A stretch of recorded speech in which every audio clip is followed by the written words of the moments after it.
Down in the lowest and most sheltered corner of the dell they lit a fire and prepared a meal. The shades of evening began to fall, and it grew cold. They were suddenly aware of great hunger, for they had not eaten anything since breakfast, but they dared not make more than a frugal supper. The lands ahead were empty of all save birds and beasts, unfriendly places deserted by all the races of the world. Rangers passed at times beyond the hills, but they were few and did not stay.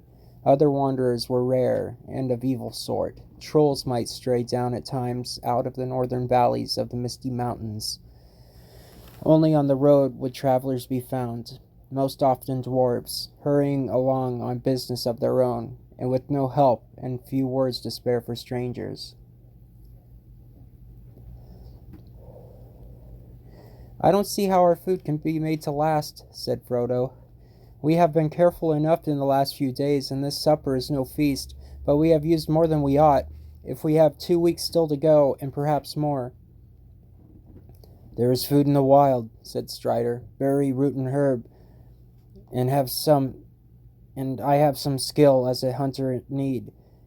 You need not be afraid of starving before winter comes. But gathering and catching food is long and weary work, and we need haste, so tighten your belts and think with hope of the tables of Elrond's house." The cold increased as darkness came on. Peering out from the edge of the dell, they could see nothing but a gray lands now vanishing quickly into shadow. The sky above had cleared again and was slowly filled with twinkling stars. Frodo and his companions huddled round the fire, wrapped in every garment and blanket they possessed, but Strider was content with a single cloak and sat a little apart, drawing thoughtfully at his pipe.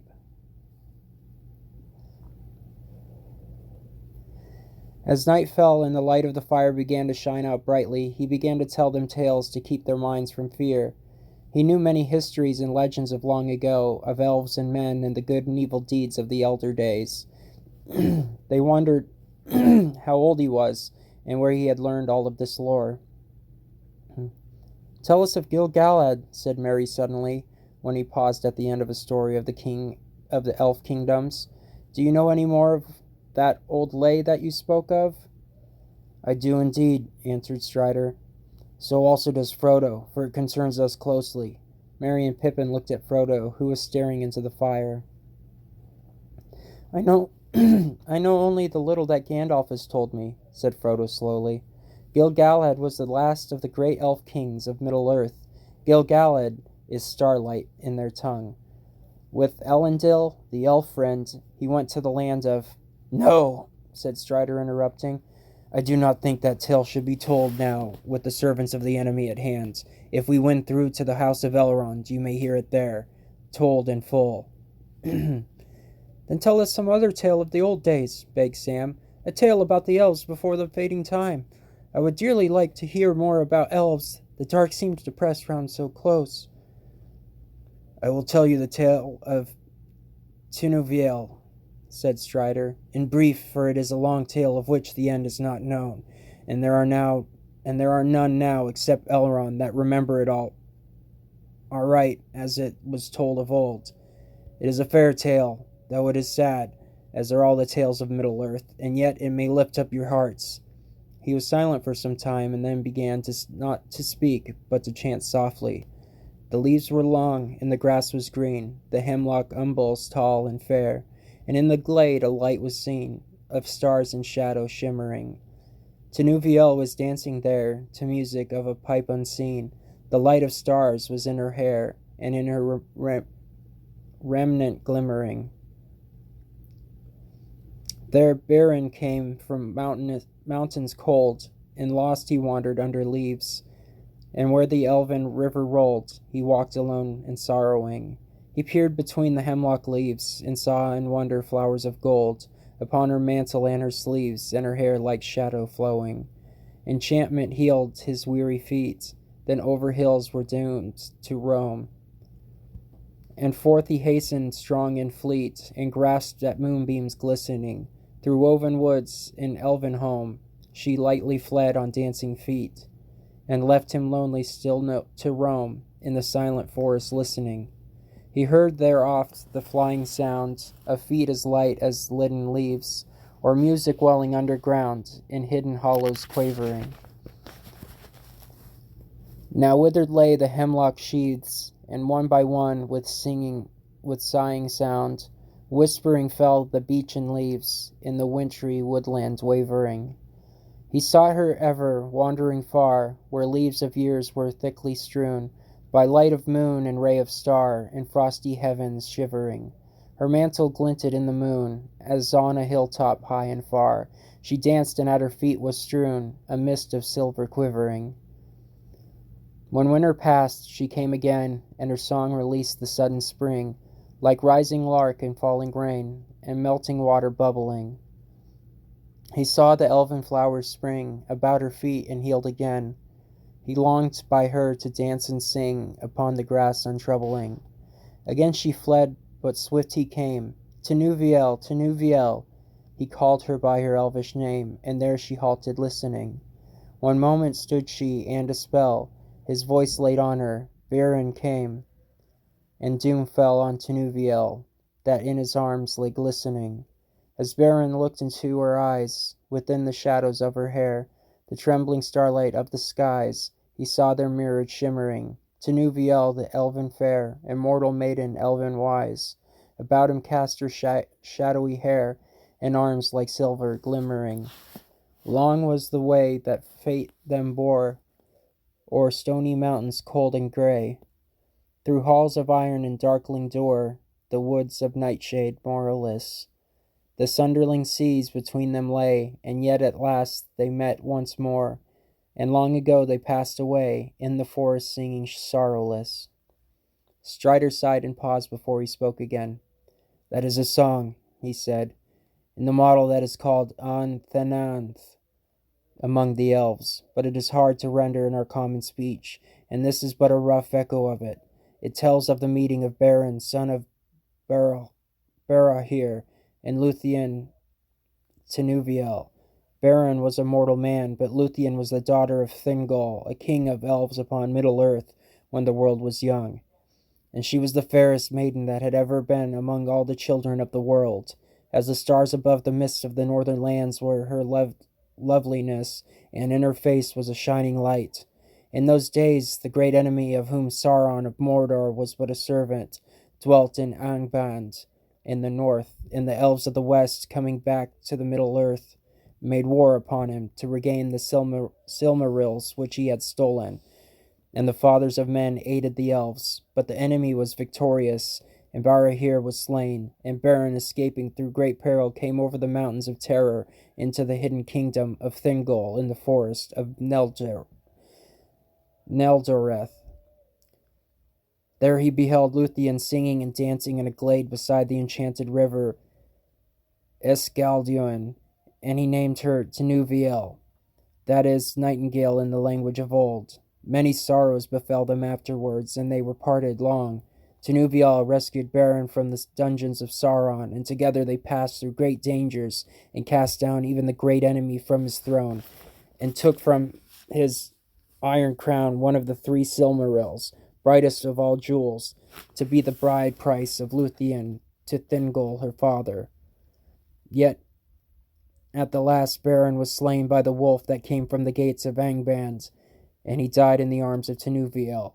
But she chose mortality and to die from the world, so that she might follow him. And it is sung that they meet again beyond the sundering seas, and after a brief time, walking alive once more in the green woods, together they passed long ago beyond the confines of this world.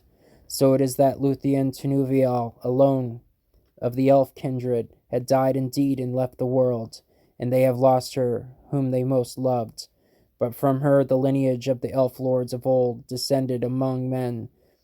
There live still those whom Luthien was the foremother, and it is said that her line shall never fail. Elrond of Rivendell is of that kin, for of Beren and Luthien was born Dior Thingol's heir, and of him Elwing the White, whom Arundel wedded, he that sailed the ship out of the mists of the world into the seas of Haven with the Silmaril upon his brow. And of Arundel came the kings of Numenor, That is Westerness. As Strider was speaking, they watched his strange, eager face, dimly lit in the red glow of the wood fire. His eyes shone, and his voice was rich and deep. Above him was a black, starry sky. Suddenly, a pale light appeared over the crown of Weathertop behind him. The waxing moon was climbing slowly above the hill that overshadowed them, and the stars above the hilltop faded. The story ended. The hobbits moved and stretched. Look, said Merry, the moon is rising. It must be getting late. The others looked up. Even as they did so, they saw on the top of the hill something small and dark against the glimmer of the moonrise. It was perhaps only a large stone or jutting rock shown up by the pale light. Sam and Merry got up and walked away from the fire. Frodo and Pippin remained seated in silence. Strider was watching the moonlight on the hill intently. All seemed quiet and still, but Frodo felt a cold dread creeping over his heart, now that Strider was no longer speaking. He huddled closer to the fire. At that moment, Sam came running back from the edge of the dell. I don't know what it is, he said, but I suddenly felt afraid. I daren't go outside this dell for any money. I felt that something was creeping up the slope. Did you see anything? Asked Frodo, springing to his feet. No, sir, I saw nothing, but I didn't stop to look. I saw something, said Merry, or I thought I did, away westwards where the moonlight was falling on the flats beyond the shadow of the hilltops. I thought there were 2 or 3 black shapes. They seemed to be moving this way. Keep close to the fire, with your faces outward, cried Strider. Get some of the longer sticks ready by your hands. For a breathless time they sat there silent and alert, with their backs turned to the wood fire, each gazing into the shadows that encircled them. Nothing happened. There was no sound or movement in the night. Frodo stirred, feeling that he must break the silence. He longed to shout out aloud. Hush, whispered Strider. What's that? Gasped Pippin at the same moment. Over the lip of the little dell, on the side away from the hill, they felt rather than saw a shadow rise. One shadow, or more than one. They strained their eyes, and the shadow seemed to grow. Soon could be no doubt 3 or 4 tall black figures were standing there on the slope, looking down on them. So black were they that they seemed like black holes in the deep shade behind them. Frodo thought he had heard a faint hiss as of venomous breath and felt a thin, piercing chill. Then the shapes slowly advanced. Terror overcame Pippin and Merry, and they threw themselves flat on the ground. Sam shrank to Frodo's side. Frodo was hardly less terrified than his companions. He was quaking as if he was bitter cold, but his terror was swallowed up in a sudden temptation to put on the ring. The desire to do this laid a hold of him, and he could think of nothing else. He did not forget the barrow, nor the message of Gandalf, but something seemed to be compelling him to disregard all warnings, and he longed to yield. Not with the hope of escape, or of doing anything, either good or bad. He simply felt he must take the ring and put it on his finger. He could not speak. He felt Sam looking at him, as if he knew that his master was in some great trouble, but he could not turn towards him. He shut his eyes and struggled for a while, but resistance became unbearable, and at last he slowly drew out the chain and slipped the ring on the forefinger of his left hand. Immediately, though everything else remained as before, dim and dark, the shapes became terribly clear. He was able to see beneath their black wrappings. There were 5 tall figures, 2 standing on the lip of the dell, 3 advancing.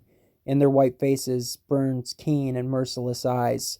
Under their mantles were long gray robes. Upon their gray hairs were helmets of silver. In their haggard hands were swords of steel. Their eyes fell on him and pierced him as they rushed towards him. Desperate, he drew his own sword, and it seemed to him that it flickered red as if it was a firebrand. 2 of the figures halted. The third was taller than the others. His hair was long and gleaming, and on his helm was a crown. In one hand he held a long sword, and in the other a knife. Both the knife and the hand that held it glowed with a pale light. He sprang forward and bore down on Frodo. At that moment Frodo threw himself forward on the ground, and he heard himself crying aloud, "O Elbereth! Gilthoniel!"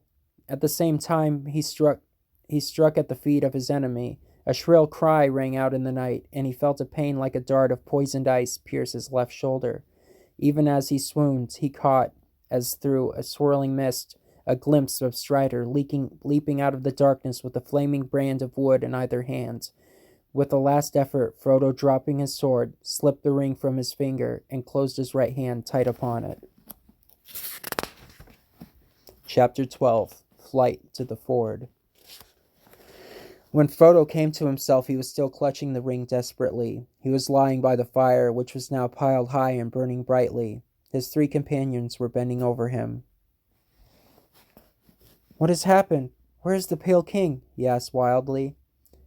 They were too overjoyed to hear him speak to answer for a while, nor did they understand his question.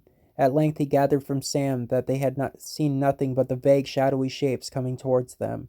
Suddenly, in his horror, Sam found that his master had vanished, and at that moment a black shadow rushed past him, and he fell. He heard Frodo's voice, but it seemed to come from a great distance, or from under the earth, crying out strange words. They saw nothing more until they stumbled over the body of Frodo, lying as if dead, face downwards on the grass with his sword beneath him. Strider ordered them to pick him up and lay him near the fire, and then he disappeared. That was now a good while ago.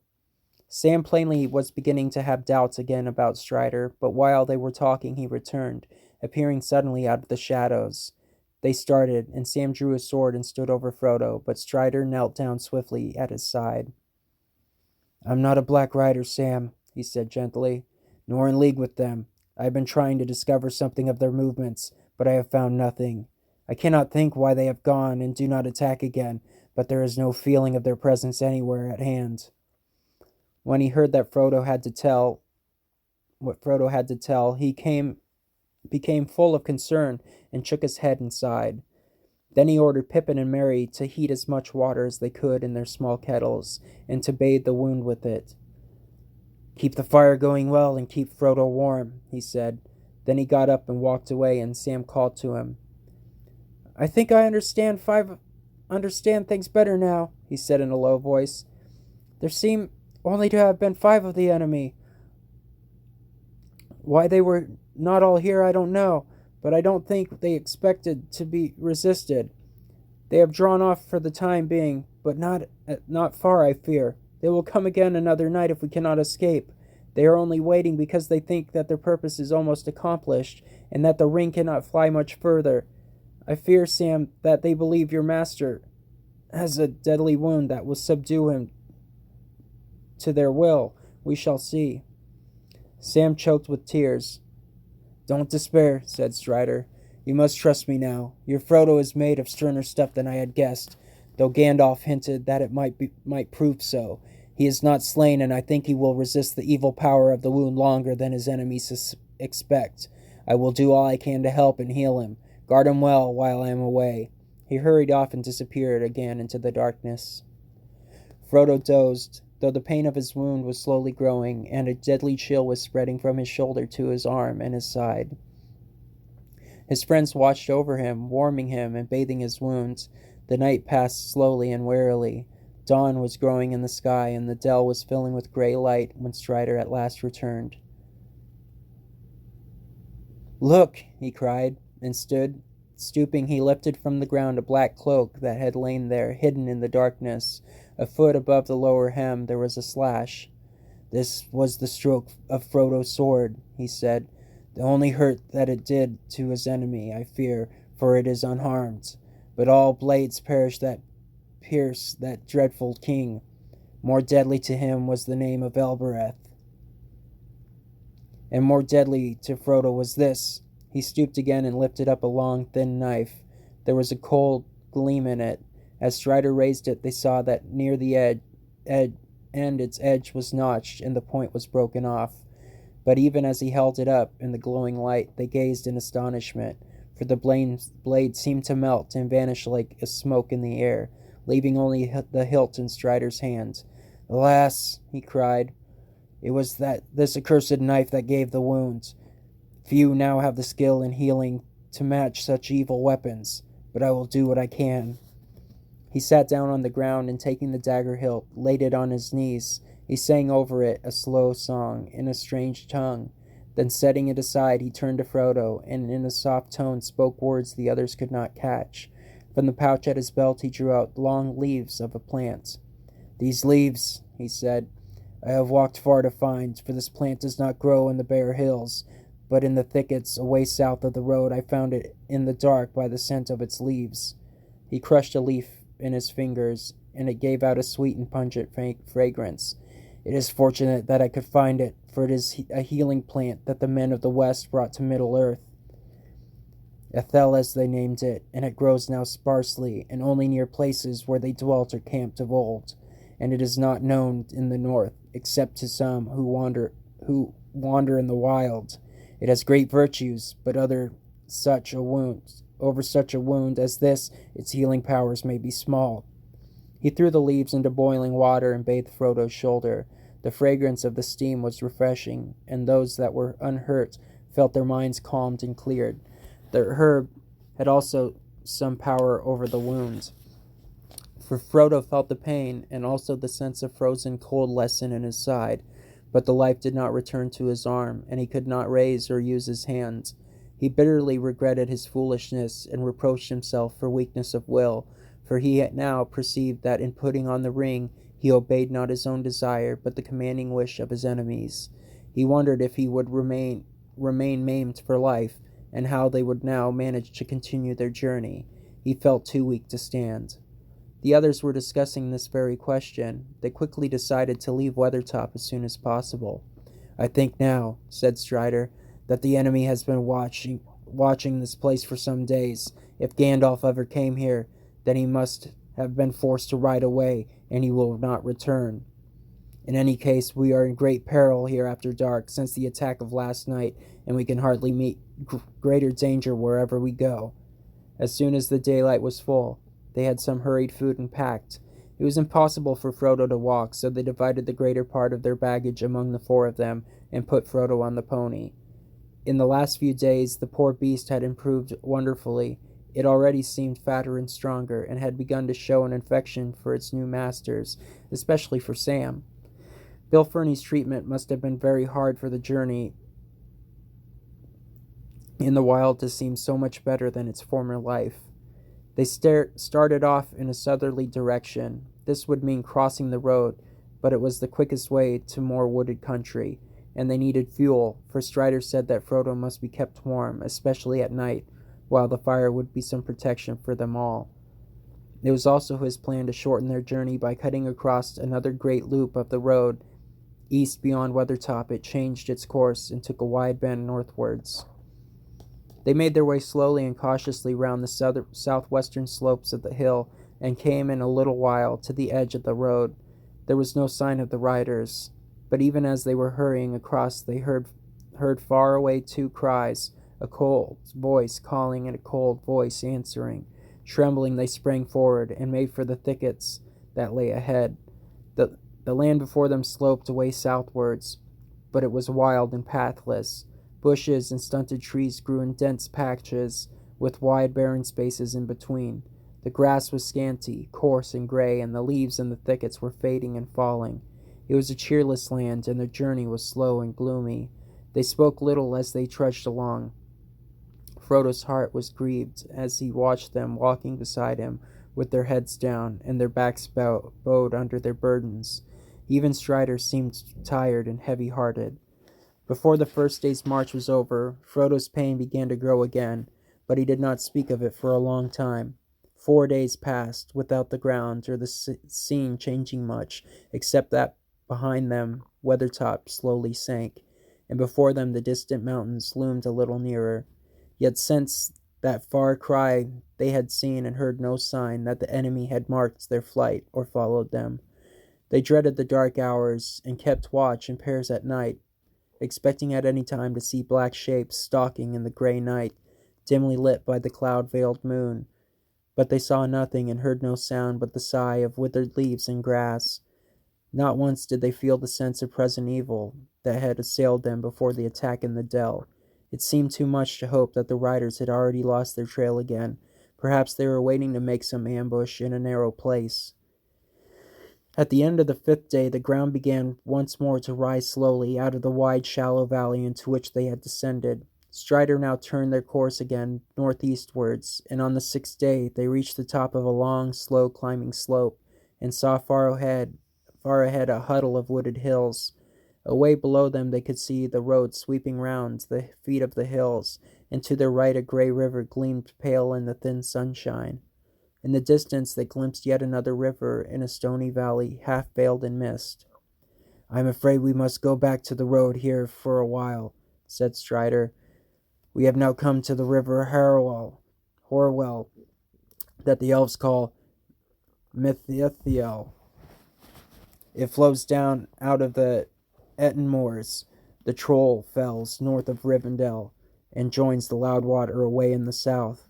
Some call it the Grey Flood after that. It is a great water before it finds the sea. There is no way over it below its sources in the Etten Moors, except by the last bridge on which the road crosses." "What is that other river we can see far away there?" asked Mary. "That is Loudwater, the Brunnen of Rivendell," answered Strider. "The road runs along the edge of the hills for many miles from the bridge to the ford of Brunnen. But I have not yet thought how we shall cross the water, one river at a time. We shall be fortunate indeed if we do not find the last bridge held against us."